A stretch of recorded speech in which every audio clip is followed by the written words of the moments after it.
In the unending chaos of life, we all search for a sense of control. We build intricate plans for our careers, we map out our futures, we try to steer our relationships, all in an effort to command the world around us. We wrestle with the unpredictable tides of fortune, fighting to impose our will on a universe that is often indifferent to our desires. But what if this entire approach is flawed? What if the true path to mastering everything outside of you begins and ends with the complete mastery of the world within you? This was the foundational belief of one of history's most formidable figures, a man who was more than just a warrior. He was a force of nature, an undefeated duelist in over 60 contests of life and death, a philosopher who saw the world with piercing clarity, an artist whose brushstrokes carried the same focus as his blade. His name was Miyamoto Musashi. His philosophy, forged not in a quiet monastery but in the searing crucible of mortal combat, offers us a timeless blueprint for victory. Not just a victory over an opponent, but victory over apathy, over distraction, over fear, and over the ultimate opponent, the undisciplined self. It all hinges on a single profound and life-altering idea: master yourself, and you will master your life. Part 1. Forged by the Sword, written in the cave. So, who was this man, often called the Kensei, or Sword Saint? Born in Japan in 1584, Miyamoto Musashi walked the earth during an era of violent transition. The age of warring states was ending, and a new order was rising. He was a ronin, a masterless samurai. He owed allegiance to no lord, no clan. His only master was his path. His only lord was his own relentless pursuit of perfection. He wandered the length and breadth of Japan not as a vagrant, but as a pilgrim on a quest to perfect his craft. He was a radical innovator. At a time when tradition was everything, Musashi developed a revolutionary fighting style using two swords simultaneously, the long and the short, a technique that baffled and overwhelmed his more conventional opponents. He was a master of psychology, understanding that a duel is won in the mind long before the first blow is ever struck. He faced down the most legendary sword masters of his era, in duels where a single moment of doubt meant death, and he emerged from every encounter victorious. But his story does not end with the clang of steel. In his later years, Musashi's journey turned inward. He put down his swords and picked up an ink brush. He retreated into the solitude of the Rigando cave, and there, as his life neared its end, he poured all of his accumulated wisdom into a single immortal text, Gorin no Sho, or the Book of Five Rings. This book was not merely a manual on how to wield a sword. It was his ultimate legacy, a guide to strategy, a treatise on human psychology, and a spiritual map for anyone in any walk of life who seeks true mastery. He had discovered a universal truth, that the principles used to defeat a man with a blade are the very same principles needed to defeat our own internal demons. The fear that paralyzes us, the doubt that undermines our resolve, and the anger that clouds our judgment. It is in this translation from the battlefield to the inner self that his wisdom becomes eternal and more relevant to our noisy modern world than ever before. Part 2. The Five Rings of Self-Mastery. Musashi's philosophy is not an abstract theory. It is a practical guide. It can be understood through 5 core principles, 5 interlocking rings of power that support a life of purpose, clarity, and unwavering strength. The first ring, discipline and consistency. Musashi's most famous words on this subject are simple and stark. You can only fight the way you practice. He knew that mastery is not forged in a single moment of inspiration. It is built day by day through the quiet, unglamorous, and often monotonous act of repetition. It is the cultivation of a deep and abiding self-discipline, focusing on small, consistent actions that compound over time into monumental change. Think of a blacksmith forging a sword. It is not one mighty blow that creates the blade, but thousands upon thousands of precise, intentional strikes. Each strike, by itself, seems insignificant, but together They transform a rough piece of iron into a masterpiece of strength and sharpness. This is the nature of discipline. It is the daily hammer strike on the anvil of your own character. Musashi also gave this critical advice: do nothing which is of no use. In our modern age, an age defined by the siren call of infinite distraction, this is a radical and rebellious act. It is a declaration of war against the trivial. It means taking a fearless inventory of your life, your screen time, your daily habits, your social obligations, your mental chatter, and asking a simple question: does this serve my purpose? Discipline is not about punishment. It is the art of strategic subtraction.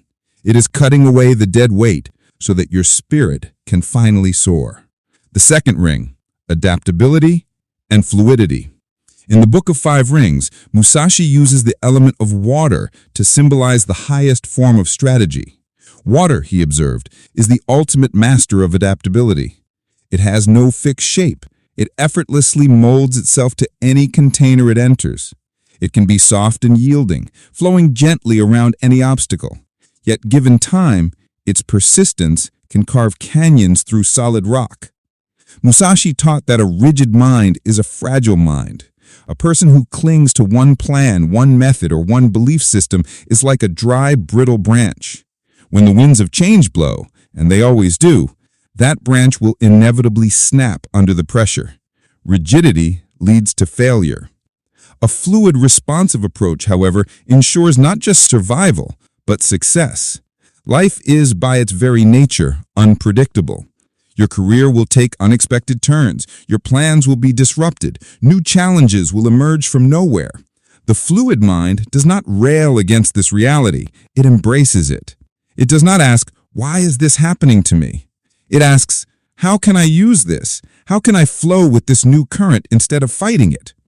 To be like water is to be unconquerable, because that which is formless cannot be broken. The third ring: mental fortitude and clarity. For Musashi, the truest and most dangerous battle was never against the man standing before him. It was against the trinity of internal opponents: the fear that whispers of failure, the doubt that undermines your ability, and the anger that clouds your judgment. He dedicated his life to achieving a state of mind the Japanese call mushin, which translates to no mind. This is not, as it sounds, a state of empty-headedness. It is the opposite. It is a mind so perfectly clear, so free from the clutter of ego and emotion, that it operates like a flawless mirror, reflecting reality exactly as it is. It is the mind of pure presence. Mushin is that state of ultimate flow, where action becomes effortless and instinctual. You have practiced your craft so relentlessly that you no longer need to think about what to do. Your body simply knows. It is the musician who becomes one with their instrument, the athlete who sees the game in slow motion, the artist who acts as a conduit for creation. This state is achieved by mastering your emotions, not by suppressing them, but by observing them as they arise, acknowledging them, and letting them pass without allowing them to take control. This inner calm, this mental quiet, is what allows for calm, precise, and brilliant decision-making, especially when the pressure is at its highest. The fourth ring: detachment and simplicity. Miyamoto Musashi lived a life of stark minimalism. He owned few possessions, had no permanent home, and sought no titles or official rank. He understood a profound spiritual truth: the more things you are attached to, the more vulnerable you become. Your attachments are the handles by which the world can manipulate you. Attachment, whether to material possessions, to social status, to the opinions of others, or even to your own accomplishments, is a poison to the spirit. It clouds your judgment because it introduces the fear of loss. It weakens your resolve because your decisions become tainted by a desire to protect what you have rather than a drive to do what is right. By detaching from the unnecessary, you reclaim your freedom and your power. Simplicity in your life breeds clarity in your mind. This philosophy isn't a call to poverty. It is an invitation to a different kind of wealth, a wealth of time, of focus, of mental and spiritual energy. It is about understanding what is truly useful and discarding the rest. It is about making sure that you own your possessions and that they do not in any way own you. The fifth and final ring, humility and lifelong learning. Consider this. After becoming the most celebrated and feared swordsman in all of Japan, what did Musashi do? Did he rest on his laurels? No. He became a student again. He dedicated himself to mastering new arts, inkwash painting, calligraphy, sculpture, and philosophy. He knew that the moment you declare yourself a master, you cease to be a student. And the moment you cease to be a student, your growth ends and the path to decay begins. His most powerful advice in this regard was to think lightly of yourself and deeply of the world. Thinking lightly of yourself is the act of dissolving the ego. It is understanding that you are not the center of the universe, that your current knowledge is but a single drop in an infinite ocean. Thinking deeply of the world is the act of cultivating a relentless, insatiable curiosity. It is seeing every person, every situation, and every challenge as a potential teacher. For Musashi, the path to wisdom was everywhere. Lessons could be learned from a carpenter's technique, a river's course, a strategist's plan, or a farmer's patience. True mastery is not a destination you arrive at. It is an infinite journey fueled by humility and a burning desire to learn, to grow, and to understand. Part 3. The Timeless Blade, Musashi's Wisdom Today. So how does the wisdom of a 17th century Ronin resonate in our digital, fast-paced world? The battlefields of today are not fields of grass stained with blood, but they are battlefields nonetheless. The competitive marketplace, the struggle for personal growth, the fight for focus in a world of distraction. The nature of the fight has not changed. For your personal growth, Musashi's principles are shield and a sword. They build resilience, teaching you to adapt like water when you face a setback instead of breaking like a stone. They give you the discipline to forge empowering habits and the mental clarity to navigate the storms of anxiety and self-doubt with a calm heart. In your career, in business, in leadership, Musashi's lessons on strategy are priceless. Understand your environment, know your competitors, but above all, know yourself.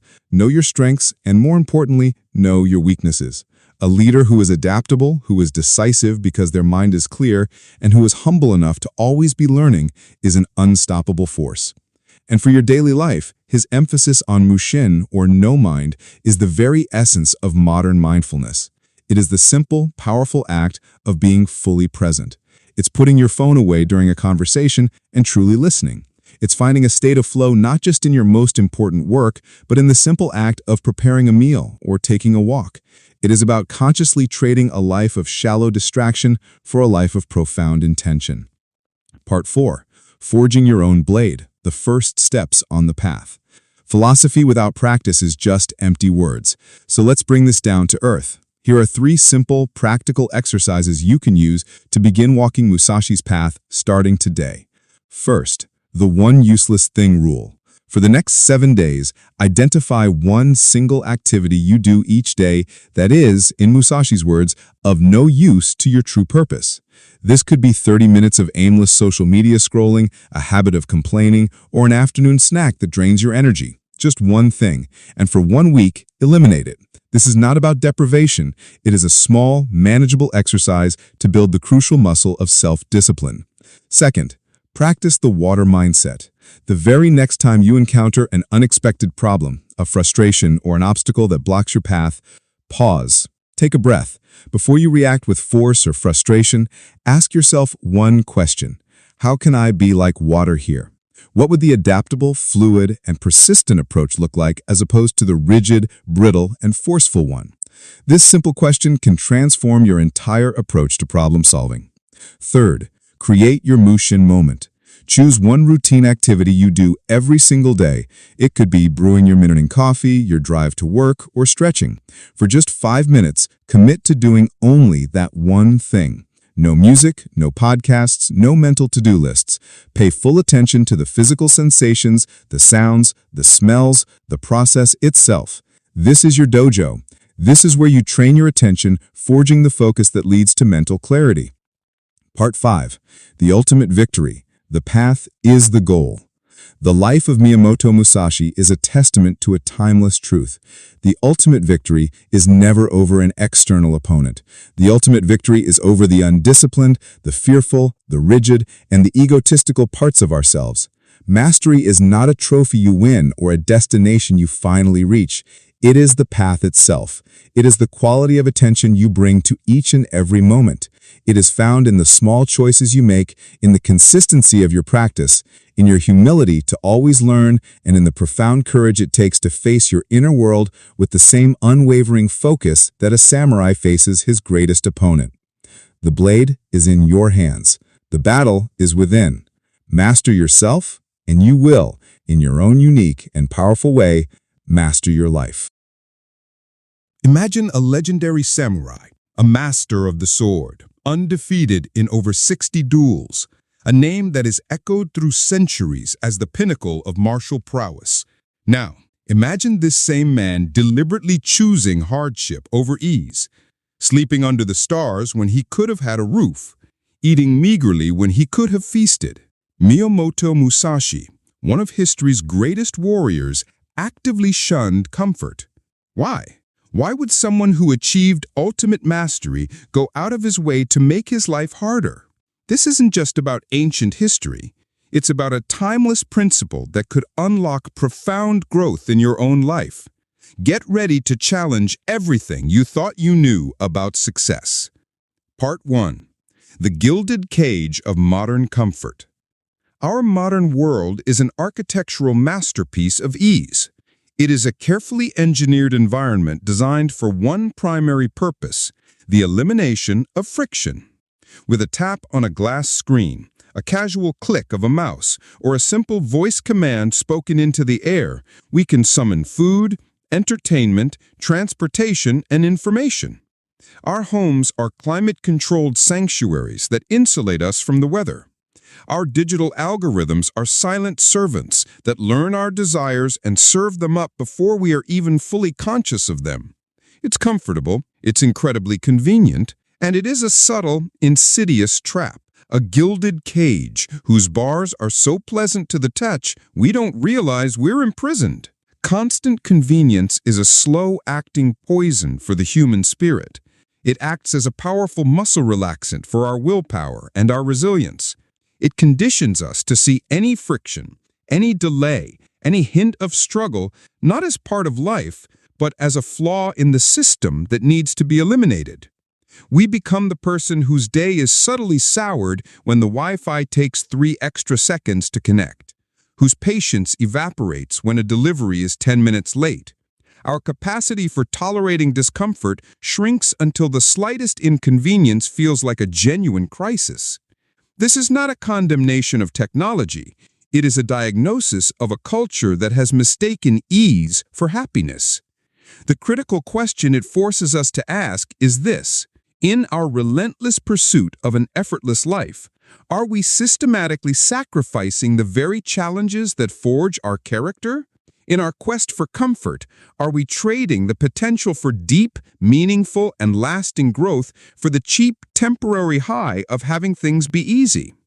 We have built a world that is a perfect nursery for the body, but a barren desert for the warrior spirit that resides within us all. Part 2. Musashi's Radical Rejection. Now let us travel back to the turbulent dawn of 17th century Japan, to the world of Musashi. To understand him, you must understand his context. He was a ronin, a masterless samurai.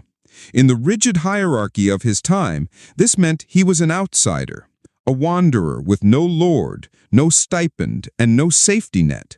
His life was inherently uncertain. Yet it was after his greatest victory, after solidifying his legend at the tender age of 29, that he made his most profound choice. He didn't cash in his fame for a comfortable life as an instructor in a wealthy lord's castle. He did the exact opposite. He embarked on a musha shugyo, a warrior's pilgrimage. It was a radical act of self-creation.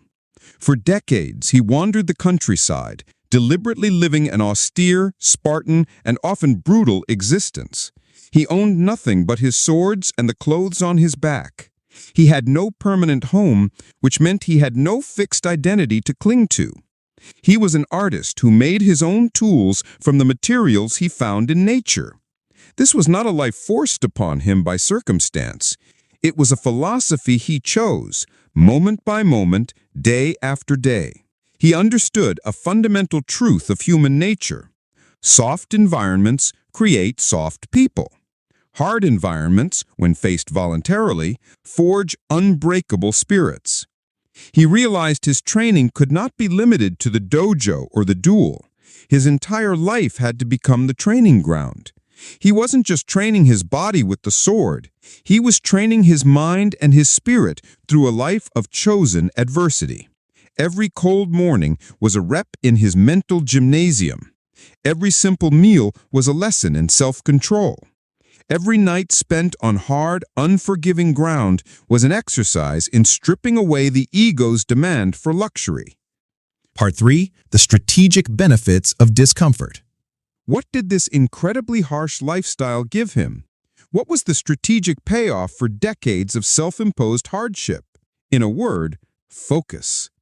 By stripping away every non-essential comfort, every distraction, Musashi created a vacuum in his life that could only be filled by his single-minded pursuit of the way. There was no opulent home to maintain, no complex social calendar to manage, no extravagant meals to plan or pursue. His mind, unburdened by the trivialities that occupy so much of our modern attention, was free to dedicate itself entirely to the study of his craft. But there was a deeper, more profound benefit. He was cultivating a state of mind known in Zen and the martial arts as fudoshin. It translates to the unshakable mind or the unmovable heart. It is a state of absolute calm, clarity, and inner fortitude, where the mind is not thrown into chaos by confusion, doubt, or the primal fear of death. Fudoshin isn't something you're born with. It must be forged like a samurai's sword. The process is one of intense fire and relentless pressure. By voluntarily and repeatedly exposing himself to cold, hunger, loneliness, and uncertainty, Musashi was stress-testing his spirit every day. The discomfort he chose became his baseline, his normal. The hardships that would break an ordinary person were simply his daily routine. So when he finally stood before a fearsome opponent with a live blade, his mind was already accustomed to extreme pressure. It did not panic. It was unshakable. It was fudoshin. You see this principle at work everywhere today, even if it goes by other names. The public speaker who sweats through their first dozen presentations, despite their fear, eventually becomes a confident orator. The student who purposely tackles the most difficult subject, not the easiest one, becomes the most agile problem solver. Pushing yourself beyond your perceived limits doesn't just build that specific skill. It builds the meta-skill of mental fortitude itself. It teaches you, on a fundamental level, that you are capable of enduring more than you thought possible. Part 4. Applying Musashi's wisdom today. This is where the 400-year-old wisdom of a wandering samurai crashes directly into your life in the 21st century. You do not need to sell your house and wander the wilderness to apply this principle. You simply need to begin integrating small, calculated, voluntary doses of discomfort into your daily routine. Think of it like a vaccine. You introduce a small, controlled amount of a stressor into your system to provoke an adaptation. This makes your system stronger so that when a larger, uncontrolled stressor inevitably comes along, you are already prepared. So how can you do this? 1. Start with the physical. This is the classic entry point, the most direct way to speak to your primal self. Take cold showers, even just 30 seconds at the end of your normal warm shower. The oldest part of your brain will scream, "Stop! This is a threat. Seek comfort." Your job is to stand there, breathe, and calmly tell it, "I am in control." Beyond that, consciously choose the stairs instead of the elevator. Park your car at the farthest end of the parking lot and walk. Carry your groceries instead of using a cart. These are small rebellions against the cult of convenience. 2. Embrace intellectual friction. Pick up that difficult book you bought months ago and have been avoiding. Read a dense, challenging article instead of scrolling through headlines. Instead of passively consuming endless content, decide to actively acquire a hard skill. Learn an instrument, code a simple app, or study a new language. Embrace the deeply uncomfortable feeling of being a clumsy, incompetent beginner. That sensation of struggling and failing is not a sign that you should quit. It is the feeling of your brain actively rewiring itself for learning and growth. 3. Cultivate emotional discomfort. Perhaps the most potent application for our time is to step into social and emotional friction. This means having that difficult, necessary conversation you've been avoiding. It means offering honest, constructive feedback instead of saying what's easy. It means setting boundaries. It means sitting in silence with your own boredom for 10 minutes instead of immediately reaching for your phone. These are our modern duels, the arenas where true character is revealed and forged. Introducing these small frictions does something surprising. Studies have shown that introducing constraints and challenges can dramatically increase creativity and problem solving. When your path is too easy, your brain follows the same old tired neural highways. A little friction, a new and unexpected challenge forces it to build new roads. A little planned discomfort today is the fuel for your most significant personal breakthroughs tomorrow. So my challenge to you is this. Take an honest look at your life. Identify one area where you have consistently, almost unconsciously, prioritized comfort over the potential for growth. Maybe it's avoiding that difficult conversation that could deepen a relationship. Maybe it's hitting the snooze button every single morning instead of getting up for that workout you know your body and mind need. Maybe it's staying in the job you know is a dead end, simply because it feels familiar and safe. The path of ease feels good in the moment. It whispers promises of satisfaction and relief. But the long-term rewards that truly matter, resilience, self-mastery, creativity, and a quiet, unshakable confidence that you can handle whatever life throws at you, those are only found on the path of purposeful discomfort. Don't just watch this and nod along. Don't just save it to an inspiration playlist. The way of the warrior is not in knowing, it is in doing. Start today. Choose one small act of defiance against your own comfort zone. The legendary samurai's journey began with the single step away from a softer, easier life. Yours does too. Your growth begins where your comfort ends. 60 duels, 0 losses, and a name that still clangs like steel on steel, Miyamoto Musashi. Yet Musashi's katana wasn't his sharpest weapon, not even close. The guy learned like he had rocket fuel for neurons, while everyone else in 17th century Japan spent decades perfecting the same kata, the same stances. He'd swallow whole arts in mere weeks. He wasn't just a swordsman. He was a master strategist, an artist, a philosopher. Today, we're yanking the engine apart to see how he did it. Spoiler alert, every single trick still works if you're trying to code an app, cook the perfect steak, or finally hablar español faster than your buddies. This isn't history. It's a blueprint for becoming a learning machine. Imagine the scene. It's 1604. At a dusty crossroads, 2 samurai are about to square up. One is Yoshioka Sijuro, the head of a prestigious sword fighting school in Kyoto, a man who has been swinging the blade since he could walk. His form is perfect, his reputation flawless. And the other, a 20-year-old Musashi. He's late, and he's not even carrying a real sword, just a heavy wooden stick he carved on his way to the fight. 5 seconds later, the so-called pro is tasting dirt, his arms shattered, wondering who spiked his sake this morning. Musashi, without a single victory grin, simply turns and strolls off, allegedly scribbling notes about the encounter. He wasn't there to gloat. He was there to learn. These quick, brutal autopsies, where he analyzed every misstep, every flicker of an eye, were his first cheat code to learning speed. And there where we start. Ready to nick it for yourself? Section 1. Keep your ego on a leash.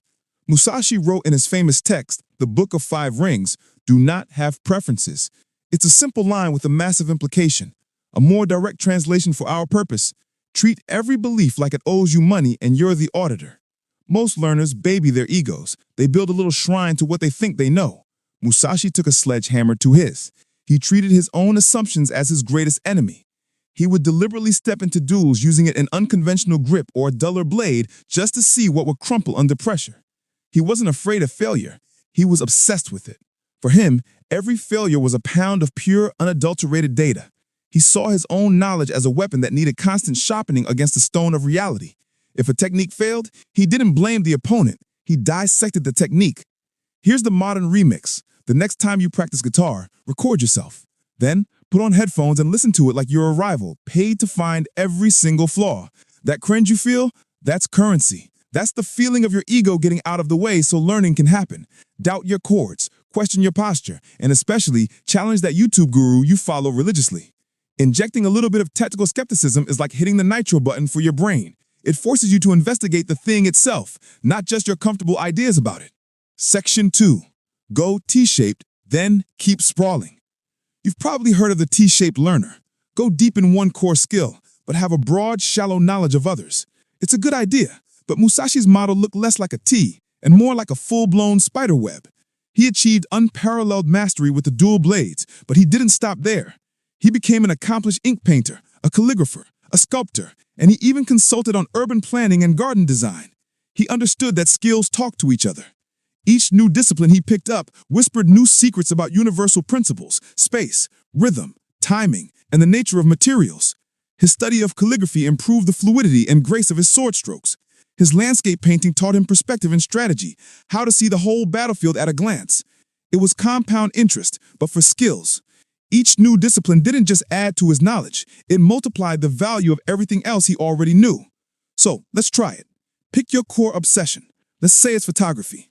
For 1 month, shoplift a micro skill from a galaxy far, far away. Study the timing of stand-up comedians, how they build tension and release it. That will teach you how to click the shutter at the punchline moment of any scene. If you're a coder, take a pottery class for a weekend. The unforgiving nature of clay will teach you a kind of tactile, patient debugging that your IDE never could. Don't just build a T, weave a web. Section 3. Mushin, quiet the noise, crank the resolution. There's a concept central to Zen in martial arts called Mushin, which translates to no mind. It sounds a bit woo-woo, I know, but it's actually a brutally practical state of high-performance focus. Think of it as clearing your mental RAM. Our brains are constantly running an inner monologue, judging, worrying, planning. Mushin is the act of shutting that narrator up so you can actually perceive what's right in front of you. When the inner monologue goes quiet, your perception jumps from 480p to pristine 4K. Musashi would reportedly achieve the state by staring at a single leaf until the rest of the world blurred into a meaningless background. After 10 minutes, his mind will be so still, he could read an opponent's eyebrow twitch like it was a headline tweet. Brain scans actually backed this up. When the brain's default mode network, the part responsible for self-referential thought, calms down, our sensory cortex lights up like a rave. We literally see, hear, and feel more. Here's a quick hack to try this. Before you sit down to practice, for just 2 minutes, do box breathing or simply focus on making your exhale twice as long as your inhale. Your racing thoughts will start to sink like grit in the jar of water. Then, immediately start your practice, whether it's scales on a piano or dribbling a basketball. The patterns will stick faster because your brain isn't trying to juggle your internal drama and new data at the same time. You're giving the information a clean, quiet place to land. Section 4. Audit the luck. Ignore the confetti. After a decisive win, most people would beeline for the victory banquet. Musashi, however, would skip the metaphorical barbecue. His post-duel ritual was a ruthless frame-by-frame mental replay where he asked one brutal question: where did luck bail me out? He understood a dangerous cognitive bias. Most people overrate their own talent after a success and underrate the role of pure chance. Musashi flipped that script entirely. He believed that relying on luck was the mark of an amateur. By actively identifying where a lucky gust of wind, a slip from his opponent, or a moment of random chance saved him, he could then go back and replace that luck with conscious skill. Spotting the influence of luck became its own trainable skill that he could rehearse and perfect. He was beta testing his strategy against reality and patching the bugs. Your turn. The next time you finish a project or a presentation that went well, don't just pop the champagne. Take 5 minutes, grab a notebook, and jot down 3 moments where you genuinely succeeded because of preparation and skill, and 3 moments where you just got lucky. the boss happened to be in a good mood, the one difficult question you dreaded didn't come up. Then, figure out how to turn that lucky break into a reliable strategy for next time. If you do this consistently, you'll compress decades of corporate or creative climbing into a couple of intense, productive years. Section 5. Ride the rhythm. Don't fight the song. In the Book of Five Rings, Musashi wrote, "The way is in training, but the essence is in timing and rhythm." Have you ever crammed hundreds of vocabulary words for a new language, yet when you try to speak, you still sound like a badly programmed robot? It's because you learned the data, but you ignored the song. You ignored the rhythm. Musashi deeply understood that every skilled action has an underlying rhythm. He would practice his cuts while humming folk songs, syncing his footwork and blade work to an internal beat. This isn't just an artistic quirk, it's a neurological shortcut. Neurons that fire together, wire together. When you attach a new skill to a pre-existing rhythm, your brain encodes it more deeply and smoothly. Here's the takeaway. The next time you're in a Spanish practice session, don't just drill flashcards. Put on some salsa music. Try to roll your R's to a metronome set at 90 BPM. Your tongue and brain will start to memorize the dance, not just the isolated sound. Soon, joining a real conversation will feel less like a rigid exam and more like hopping into a river that's already flowing. You'll feel the cadence and join it naturally. Section 6. The 5-element loop. Musashi didn't just have a collection of tips, he had a holistic system. He packed his entire worldview into a strategic framework based on 5 books, or elements. We can turn this into a powerful weekly learning cycle. First is water. Musashi wrote that one should be adaptable like water, taking the shape of its container. So on Monday, be fluid. Tweak your learning method. If you've been using an app, try a textbook. If you've been practicing alone, find a partner. Adapt your approach. Next is fire. The spirit of fire is intense, aggressive, and direct.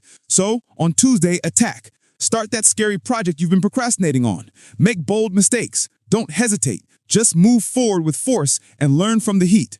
Wednesday is earth. Earth represents the solid, the known, and the stable.